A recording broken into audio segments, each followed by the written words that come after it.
చరిత్రలో ముస్లిం శాస్త్రవేత్తలు science, medicine, astronomy, mathematics వంటి ఎన్నో ఆవిష్కరణలతో ప్రపంచాన్ని అభివృద్ధి పరచడంలో కీలక పాత్ర పోషించారు. ఇస్లామిక్ స్వర్ణయుగంగా పిలువబడే 8వ శతాబ్దం నుండి 14వ శతాబ్దం వరకు ముస్లిం పండితులు పురాతన నాగరికతల జ్ఞానాన్ని సంరక్షించారు, వాటిని విస్తరించారు మరియు ఆవిష్కరించారు కూడా. వారి ఆవిష్కరణలు అనేక ఆధునిక శాస్త్రీయ పురోగతులకు పునాదులు వేశాయి. ఇస్లాం స్వర్ణయుగం నుండి బీజ గణిత పితామహుడు అల్ ఖ్వారిజ్మీ, వైద్యంలో ఇబ్నే సీనా మరియు ఆప్టికల్స్లో అల్ హైతం వంటి అనేక మంది పండితులు ఆధునిక శాస్త్రంలోని అనేక రంగాలకు పునాదులు వేశారు. గణితం, ఖగోళ శాస్త్రం, వైద్యం మరియు ఇంజనీరింగ్లో వారి విప్లవాత్మక కృషి మానవ జ్ఞానాన్ని అభివృద్ధి చేయడమే కాకుండా నేటికి మనం ఉపయోగించే శాస్త్రీయ పద్ధతులను రూపొందించడంలో అనేక రకాలుగా సహాయపడుతుంది. సైన్స్ విషయంలో వారి వారసత్వం అనేది ఒక శక్తివంతమైన పాత్రను పోషిస్తుంది. ఇప్పుడు నేను ప్రపంచాన్ని మార్చేసిన 10 మంది ముస్లిం శాస్త్రవేత్తల గురించి చెబుతాను. ఈ వీడియోని స్కిప్ చేయకుండా చివరి వరకు చూడండి. అద్భుతమైన ఇన్ఫర్మేషన్ మీకు దొరుకుతుంది. మొదటిగా ఇబ్నే అల్ హైతం, కెమెరా మరియు ఆప్టిక్స్ పితామహుడు, కాంతి విజ్ఞాన శాస్త్ర పితామహుడు. ఇతను 965 క్రిస్టియన్ ఎరాలో జన్మించాడు. కెమెరా అబ్స్క్యూరా అనే కాన్సెప్ట్ను మొట్టమొదటిగా శాస్త్రీయంగా వివరించినటువంటి శాస్త్రవేత్త. బుక్ ఆఫ్ ఆప్టిక్స్, కితాబల్ మనాజర్ అనే గ్రంథాన్ని కూడా రచించాడు. ఇది ఆధునిక కెమెరాల యొక్క అభివృద్ధికి మార్గం చూపించినటువంటిది. ఈ శాస్త్రవేత్త ఆధునిక టెలిస్కోప్ మరియు మైక్రోస్కోప్ అభివృద్ధికి మెయిన్ పిల్లర్గా ఉన్నాడు. ప్రస్తుతం మనం వాడుతున్న కెమెరా, టెలిస్కోప్, మైక్రోస్కోప్ ఇవన్నీ కూడా ఈయన యొక్క పరిశోధన ఫలితంగానే అభివృద్ధి చెందాయని చెప్పడంలో ఎలాంటి సందేహం కూడా లేదు. ఇక రెండో వ్యక్తి జాబిర్ ఇబ్నే హయ్యాన్. ఇతన్ని కెమిస్ట్రీ యొక్క పితామహుడిగా పిలుస్తారు. ఈయన 721 క్రిస్టియన్ ఎరాలో జన్మించాడు. ఆధునిక రసాయన శాస్త్రానికి బలమైన పునాదులు వేసినటువంటి వ్యక్తి అయిన శాస్త్రవేత్త. ఇతను ప్రపంచంలోనే మొట్టమొదటిగా sulphuric acid, H2SO4, nitric acid, HMO3, hydrochloric acid, HCl ఈ మూడింటిని వేరు చేసినటువంటి శాస్త్రవేత్త. డిస్టలేషన్ అంటే ఆవిరి పద్ధతి, క్రిస్టలైజేషన్ అంటే స్ఫటికీకరణ, ఫిల్టరేషన్ పరిశుద్ధీకరణ, ఇవాపిరేషన్ బాష్పీభవనం, ఆక్సిడేషన్ ఆక్సీకరణం లాంటి ఆధునిక కెమికల్ పద్ధతులను అభివృద్ధి చేశాడు. ఈరోజు మనం ఉపయోగించే కెమికల్ ల్యాబ్స్ అభివృద్ధిలో జాబిర్ ఇబ్నే హయ్యాన్ యొక్క పాత్ర చాలా ఉంది.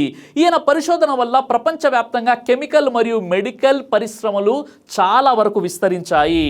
ఇక మూడో వ్యక్తి మూసా అల్ ఖ్వారిజ్మీ. ఇప్పుడు స్కూల్స్లో బోధిస్తున్న ఆధునిక బీజగణితం మూసా అల్ ఖ్వారిజ్మీ రాసినటువంటి book of reasoning and balancing నుండి వచ్చినటువంటిదే.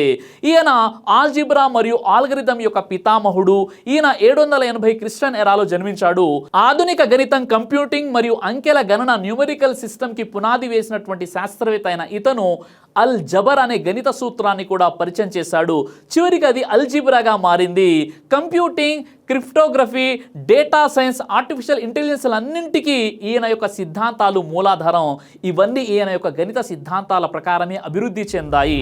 ఇక నాలుగో వ్యక్తి అబూ బకర్ అల్ రాజీ. పాశ్చాత్య వైద్య శాస్త్ర పితామహుడు. ఆధునిక మెడిసిన్ మరియు హాస్పిటల్స్కి పునాది వేసిన గొప్ప వైద్య శాస్త్రవేత్త ఈయన. చరిత్రలో గొప్ప వైద్యుల్లో ఒకరు. రాజీ 865 క్రిస్టియన్ ఎరాలో జన్మించాడు. అనేక శతాబ్దాల పాటు మెడికల్ విద్యార్థులకు మార్గదర్శిగా నిలిచిన గొప్ప వైద్య శాస్త్రవేత్త. రాజీ ఒక గొప్ప మెడికల్ గ్రంథాన్ని రచించాడు. ఇది యూరోపియన్ మెడికల్ స్కూళ్లలో కొన్ని శతాబ్దాల పాటు ఉపయోగించారు. క్లినికల్ మెడిసిన్ మరియు హాస్పిటల్స్ యొక్క నిర్వహణ విధానాన్ని ఇతను అభివృద్ధి చేశాడు. సర్జికల్ టూల్స్ మరియు మందుల తయారీలో చాలా కీలకమైనటువంటి పరిశోధన చేశాడు. ఆధునిక మెడిసిన్లో అల్ రాజీ యొక్క సిద్ధాంతాలను ఇప్పటికి కూడా ఉపయోగిస్తున్నారు. అంటే ఇతని యొక్క ప్రభావం ఎలా ఉందో మీరు అర్థం చేసుకోండి. ఇక ఐదో వ్యక్తి మొహమ్మద్ ఇబ్నే అహ్మద్ అల్ బిరూని. ఈయన ఖగోళ విజ్ఞాన శాస్త్రవేత్త, భూగోళ శాస్త్ర పితామహుడు. భూమి యొక్క వ్యాసాలు దాన్ని అత్యంత ఖచ్చితంగా లెక్కించినటువంటి గొప్ప ఖగోళ శాస్త్రవేత్త. అల్ బిరూని 973 క్రిస్టియన్ ఎరాలోని జన్మించాడు. ఖగోళ శాస్త్రం, భౌగోళిక శాస్త్రం, గణితం వీటిలో చాలా కృషి చేశాడు. ఆధునిక ఖగోళ శాస్త్రానికి అంటే మోడర్న్ ఆస్ట్రానమీకి చాలా మార్గదర్శకుడిగా నిలిచాడు. చంద్రుడు మరియు సూర్యగ్రహణాల గణనలు చాలా ఖచ్చితంగా లెక్కించాడు. ఆయన చేసిన పరిశోధనలు ఆధునిక నావిగేషన్ టెక్నాలజీ సోషియాలజీకి పునాదులు వేశాయి. అల్ ఖానూన్ అల్ మసూది అనే గొప్ప ఖగోళ శాస్త్ర గ్రంథాన్ని కూడా ఆయన రచించాడు. నాసా కూడా ఈయన యొక్క పరిశోధనలను ప్రస్తావించింది అంటే ఆయన ఎంత గొప్ప శాస్త్రవేత్తనో మీరు అర్థం చేసుకోండి. ఇక 6వ వ్యక్తి అల్ జహ్రావి. ఈయన శస్త్రచికిత్స పితామహుడు. 936 క్రిస్టియన్ ఎరాలో జన్మించాడు. 150కి పైగా వైద్య పరికరాలు, సర్జికల్ ఇన్స్ట్రుమెంట్స్ ని రూపొందించాడు. ఇవి ఇప్పటికీ వైద్య శాస్త్రంలో ఉపయోగిస్తున్నారు. ప్రపంచంలోనే మొట్టమొదటిసారిగా సిజరన్ డెలివరీ, కాట్రాక్ట్ సర్జరీ చేసినటువంటి శాస్త్ర వైద్యుడు. ప్లాస్టిక్ సర్జరీ మరియు డెంటల్ సర్జరీ యొక్క పద్ధతులను ఈయన అభివృద్ధి చేశాడు. శరీరంలోనే ఆటోమేటిక్గా కరిగిపోయే కుట్ల పద్ధతిని కూడా ఇతను కనుగొన్నాడు. ఇప్పటికీ ఆధునిక సర్జరీలో ఇవి ఉపయోగిస్తున్నారు కూడా. ఈయన రాసినటువంటి మెడికల్ గ్రంథాలు యూరోపియన్ మెడికల్ స్కూల్లో కొన్ని శతాబ్దాల పాటు ఉపయోగించారు. డాక్టర్ అల్ జహ్రావి 1500 పేజీల ఇలుస్ట్రేటెడ్ ఎన్సైక్లోపీడియా ఆఫ్ సర్జరీని ప్రచురించారు. ఇక 7వ వ్యక్తి అబ్బాస్ ఇబ్నే ఫిర్నాస్. విమానయాన పరిశోధకుడు. రైట్ బ్రదర్స్ కంటే 1000 సంవత్సరాల ముందు అబ్బాస్ ఇబ్నే ఫిర్నాస్ ఎగిరే యంత్రాన్ని నిర్మించడానికి అనేక ప్రయత్నాలు చేశాడు. గగనతల ప్రయాణాన్ని తొలిసారిగా ఊహించి విమానాన్ని అభివృద్ధి చేసిన గొప్ప శాస్త్రవేత్త ఈయన. ఈయన 810 క్రిస్టియన్ ఎరాలో జన్మించాడు. ఈయన గాలిలో ప్రయాణం చేసే ఏరోడైనమిక్స్ గురించి మొట్టమొదటిసారిగా పరిశోధన చేసినటువంటి శాస్త్రవేత్త. పక్షుల రెక్కల యొక్క నిర్మాణాన్ని పరిశీలించి గాలిలో ఎగరగల ఒక మోడల్ని మొట్టమొదటిసారిగా రూపొందించాడు. తన శరీరానికి రెక్కలు కట్టుకుని ఆకాశంలో ఎగరటానికి ప్రయత్నం చేశాడు. ఈయన చేసినటువంటి ప్రయోగాలే చివరికి రైట్ బ్రదర్స్కి స్ఫూర్తిగా నిలిచాయి. విమానయాన పరిశ్రమకు అబ్బాస్ ఇబ్నే ఫిర్నాస్ అనే వ్యక్తి తొలి స్ఫూర్తి. ఈరోజు మనం గాలిలో విమానంలో ప్రయాణిస్తున్నామంటే మొట్టమొదటిసారిగా దానికి పునాదులు వేసింది అబ్బాస్ ఇబ్నే ఫిర్నాస్ అనే ఒక ముస్లిం శాస్త్రవేత్త. అతను చేసిన ఏరోడైనమిక్స్ మరియు విమానానికి సంబంధించినటువంటి పరిశోధనలు చాలా మంది శాస్త్రవేత్తలకు స్ఫూర్తిగా నిలిచాయి. ఇక 8వ వ్యక్తి అల్ బతనీ.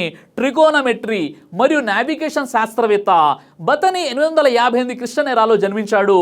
ట్రిగోనమెట్రీని ఖగోళ శాస్త్రానికి అనుసంధానం చేసినటువంటి శాస్త్రవేత్త. సైన్, కోసైన్, టాంజెంట్ ఇలాంటి గణిత సూత్రాలను ప్రవేశపెట్టాడు. నావిగేషన్ కోసం ఖగోళ శాస్త్రాన్ని ఉపయోగించేటటువంటి విధానాన్ని రూపొందించాడు. సూర్యగ్రహణం గురించి, చంద్రగ్రహణం గురించి ఖచ్చితమైనటువంటి స్టాటిస్టిక్స్ని రూపొందించాడు. అలాగే జీపీఎస్, నావిగేషన్, స్పేస్ సైన్స్ ఇవన్నీ అల్ బతనీ గణిత సిద్ధాంతాల ఫలితమే. ఇక 9వ వ్యక్తి ఇబ్నే సీనా. ఈయన ఫాదర్ ఆఫ్ మెడిసిన్. ఆధునిక వైద్య శాస్త్రాన్ని ప్రపంచానికి పరిచయం చేసిన గొప్ప శాస్త్రవేత్త. ఇబ్నే సీనా 980 క్రిస్టియన్ ఎరాలో జన్మించాడు. ఈయన రచించినటువంటి ద కెనాన్ ఆఫ్ మెడిసిన్ అనే గ్రంథం యూరోపియన్ మెడికల్ స్కూళ్లలో 600 సంవత్సరాలకు పైగా ఉపయోగించారు. ఈ గ్రంథంలో రోగాల స్వరూపం, రోగాల వ్యాప్తి వంటి చికిత్సల గురించి చాలా స్పష్టంగా వివరించాడు. మానసిక ఆరోగ్యం, గుండెకు సంబంధించినటువంటి వ్యాధులు, నాడీ వ్యవస్థ వీటిపై ఇబ్నే సీనా అనేటటువంటి శాస్త్రవేత్త చాలా విప్లవాత్మకమైనటువంటి పరిశోధనలు చేశాడు. క్లినికల్ టైల్స్ అనే ఒక విధానాన్ని ప్రవేశపెట్టి మందుల పనితీరు ఎలా ఉందో తెలుసుకోవడం కోసం ఒక శాస్త్రీయ విధానాన్ని అభివృద్ధి చేశాడు. 1000కి పైగా మందులను వర్గీకరించే ఫార్మాపాలజీకి మార్గదర్శకం ఇచ్చాడు. ఇక 10వ వ్యక్తి ఇబ్నే ఖల్దూన్. ఆధునిక చరిత్ర మరియు సామాజిక శాస్త్ర మార్గదర్శకుడు. సామాజిక శాస్త్రం, చారిత్రక విశ్లేషణకు పునాదులు వేసినటువంటి శాస్త్రవేత్త అయిన ఈయన 1332 క్రిస్టియన్ ఎరాలో జన్మించాడు. సోషియాలజీ, ఆర్థిక శాస్త్రం, ఎకనామిక్స్ మరియు హిస్టోగ్రఫీ మీద చాలా విప్లవాత్మకమైనటువంటి పరిశోధనలు చేశాడు. ఈయన ముఖద్దిమా అనేటటువంటి గ్రంథాన్ని రాశాడు. అది ఆధునిక చరిత్ర పరిశోధనలకు చాలా ఉపయోగపడింది. ఈ గ్రంథంలో సోషియాలజీ, ఎకనామిక్స్ మరియు పొలిటికల్ సైన్స్ గురించి చాలా విప్లవాత్మకమైనటువంటి విషయాలను వివరించాడు. ఆధునిక రాజకీయ వ్యవస్థ గురించి కూడా చాలా అద్భుతంగా వివరించాడు. ఆర్థిక వ్యవస్థలో కార్మిక విభజన, డిమాండ్ అండ్ సప్లై అనే సిద్ధాంతాన్ని గురించి చాలా గొప్పగా వివరించాడు. Rise and fall of civilisation అనే ఒక సిద్ధాంతాన్ని రూపొందించి సమాజాలు ఎలా అభివృద్ధి చెందుతాయో వివరించాడు. కార్ల్ మార్క్స్, ఆడమ్ స్మిత్ వంటి ప్రముఖ ఆర్థికవేత్తలు ఈయన యొక్క సిద్ధాంతాలను ప్రేరణకు తీసుకున్నారు. ఈ శాస్త్రవేత్తలందరూ ఇంత కృషి చేయడానికి, వారికి ఆ ఆలోచనలు రావడానికి కారణం ఖురాన్లో అల్లాహ్ సుబ్హానహు వ తఆలా 1000కి పైగా సైంటిఫిక్ ఆయతులను అవతరింపజేయడమే. 1400 సంవత్సరాల ముందే ఎన్నో అద్భుతమైనటువంటి విషయాలను అల్లాహ్ సుబ్హానహు వ తఆలా ఖురాన్లో తెలియజేశాడు. సైన్స్ గురించి, ఎకనామిక్స్ గురించి, సోషియాలజీ గురించి, మెడికల్ సైన్స్ గురించి ఇలా ఎన్నో విషయాలను దైవం సూచనలుగా ఖురాన్లో తెలియజేశాడు. ఖురాన్లో అల్లా తెలియజేసిన ఆ సూచనలను ఆధారంగా వీళ్ళందరూ కూడా ఇంత పెద్ద పెద్ద విషయాలపై కృషి చేసి గొప్ప సైంటిస్టులుగా ఎదిగారు.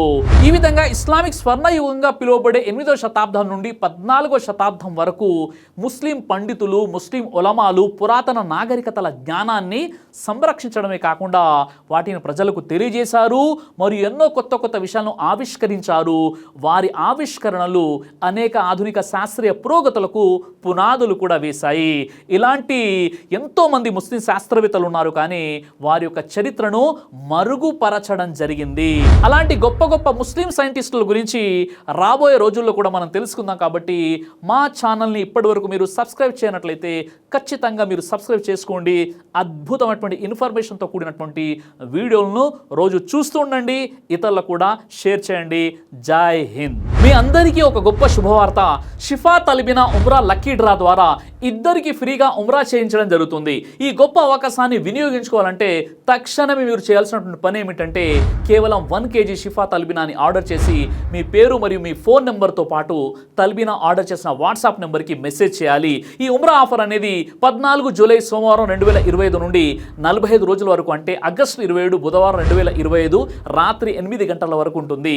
ఆ మరుసటి రోజు అనగా 28 ఆగస్టు 2025 గురువారం సాయంత్రం 5 గంటలకు లైవ్లో డ్రా తీయడం జరుగుతుంది. అయితే ఈ ఫ్రీ ఉమ్రా లక్కీ డ్రా అనేది ఎలాంటి పక్షపాతం, ఎలాంటి మోసం లేకుండా తల్బినాకున్న వారి పేరు, ఫోన్ నెంబర్ ఒక చీటీలో రాసి 46వ రోజు అనగా 28 ఆగస్టు 2025 గురువారం సాయంత్రం 5 గంటలకు మీ అందరి ముందు నా యూట్యూబ్లో లైవ్గా ఫ్రీ ఉమ్రా లక్కీ డ్రా తీయడం జరుగుతుంది. ఇదంతా లైవ్లో మీ ముందే జరుగుతుంది. ఆ తర్వాత లైవ్లోనే మీ అందరి ముందే ఆ ఇద్దరు అదృష్టవంతుల యొక్క పేర్లు ప్రకటించడం జరుగుతుంది. మరి ఆలస్యం ఎందుకు? ఆ అదృష్టవంతులు మీరే కావచ్చు కదా. దైవ ప్రవక్త వారు తెలియజేశారు, తల్బినా హృదయానికి మంచి చేస్తుంది, రోగి యొక్క బాధ ఆందోళనను దూరం చేస్తుంది. సహీ బుఖారీ హదీస్ నంబర్ 5325. మరి ఆలస్యం ఎందుకు? ఇప్పుడే ఇక్కడ కనిపిస్తున్నటువంటి నెంబర్కి ఫోన్ చేసి 1 kg తల్బినాని ఆర్డర్ చేసి మీ పూర్తి వివరాలను ఈ నెంబర్కి వాట్సాప్ మెసేజ్ చేయండి. దైవ ప్రవక్త ముహమ్మద్ సల్లల్లాహు అలైహి వసల్లం వారు తెలియజేశారు, కడుపుకు సంబంధించినటువంటి అన్ని రకాల వ్యాధులకు అద్భుతమైనటువంటి ఔషధం తల్బినా. ఇది దైవ ప్రవక్త వారి సున్నత్, మంచి ఆహారం, ఇమ్యూనిటీ బూస్టర్, ఇందులో షిఫా ఉంది. ఇది మంచి ఔషధంగా కూడా పనిచేస్తుంది. కాబట్టి పిల్లలు అయినా పెద్దలు అయినా ఎవరైనా దీనిని ఉపయోగించవచ్చు. అలాగే ఖురాన్లో దైవం తెలియజేశాడు, తేనెలో మీకు స్వస్థత ఉంది అని. కాబట్టి స్వచ్ఛమైనటువంటి ఫారెస్ట్ హనీ కోసం మీరు సంప్రదించండి. అలాగే పురుషుల కోసం ప్రత్యేకంగా తయారు చేయబడినటువంటి షాహీ హల్వా, ఇది లైంగిక సమస్యలను దూరం చేసి శృంగార సామర్థ్యాన్ని పెంచుతుంది. మీ దాంపత్య జీవితంలో మంచి అనుభూతినిస్తుంది. ఇందులో ఎలాంటి సైడ్ ఎఫెక్ట్స్ లేవు. ఇది కంప్లీట్గా హెర్బల్ ప్రొడక్ట్స్తో తయారు చేయబడినటువంటిది. కాబట్టి స్క్రీన్పై కనిపిస్తున్నటువంటి ఈ నెంబర్స్కి కాల్ చేసి మీరు ఇప్పుడే ఈ ప్రొడక్ట్స్ని ఆర్డర్ చేసుకోవచ్చు. కొరియర్ ఫెసిలిటీ కూడా ఉంది. ఆలస్యం ఎందుకు? వెంటనే ఆర్డర్ చేయండి.